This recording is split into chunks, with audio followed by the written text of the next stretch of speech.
నిజ నిర్ధారణకు అంతిమ నిర్ణయం డిఎన్ఏ టెస్ట్. ఉన్నది ఉన్నట్లుగా వాస్తవాలను శోధించి వివరించేది మన డిఎన్ఏ టీవీ. మన రాష్ట్రం, మన ఛానల్. ఆంధ్రప్రదేశ్ ముఖ్యమంత్రి నారా చంద్రబాబు నాయుడు మరో కీలక నిర్ణయానికి ముందడుగు వేసిన పరిస్థితి కనబడుతుంది.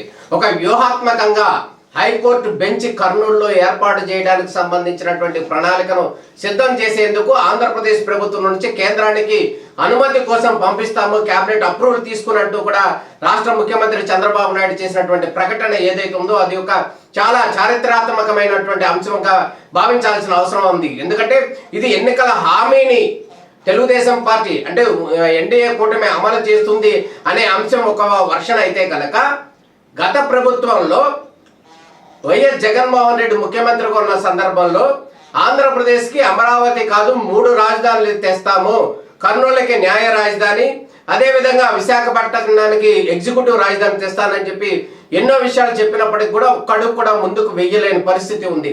కానీ ప్రస్తుతం చంద్రబాబు నాయుడు 3 నెలల అధికార కాలంలోనే దీనికి సంబంధించినటువంటి ముందడుగు వేయడానికి సిద్ధపడ్డారు.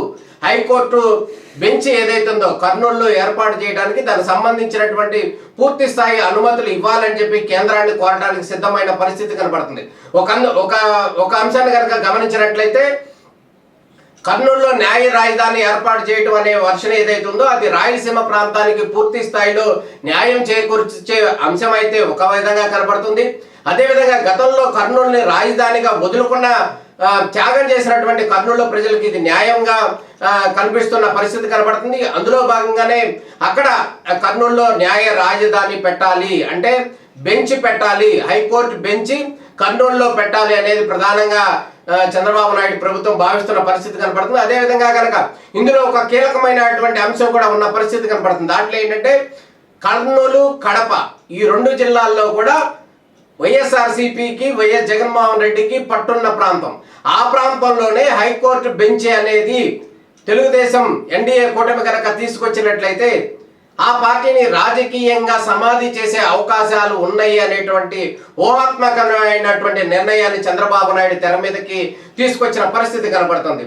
నిన్న మొన్న కనుక మనం చూసినట్లయితే అఖిలాండ ప్రజలకు ఆరాధ్య దైవంగా ఉన్నటువంటి వెంకటేశ్వర స్వామి లడ్డు వివాదం, ఆ లడ్డూలో కలిపినటువంటి ఆయిల్ విషయంలో తెర మీదకు తీసుకొచ్చినటువంటి చంద్రబాబు నాయుడు ఇదే అంశం మీద విపక్ష పార్టీలు గగ్గోలు పెడుతూ కనుమరుగైపోయే పరిస్థితి కనబడుతున్న నేపథ్యంలో మరో వ్యూహాత్మకమైనటువంటి అంశాన్ని తెర మీదకు తీసుకొస్తున్నారు. అదే కర్నూలు హైకోర్టు బెంచ్ తీసుకురావడం. మొత్తానికి చంద్రబాబు నాయుడు వ్యూహాలు ఎంతవరకు సక్సెస్ అవుతాయి అనేది మాత్రం వేచి చూడాలి. దీనికి ప్రతిపక్ష పార్టీగా ఉన్నటువంటి వైఎస్ఆర్ కాంగ్రెస్ పార్టీ ఏ విధంగా ఎదుర్కొంటుంది అనేది మనం ఎదురు చూడాల్సిన పరిస్థితి కనబడుతుంది.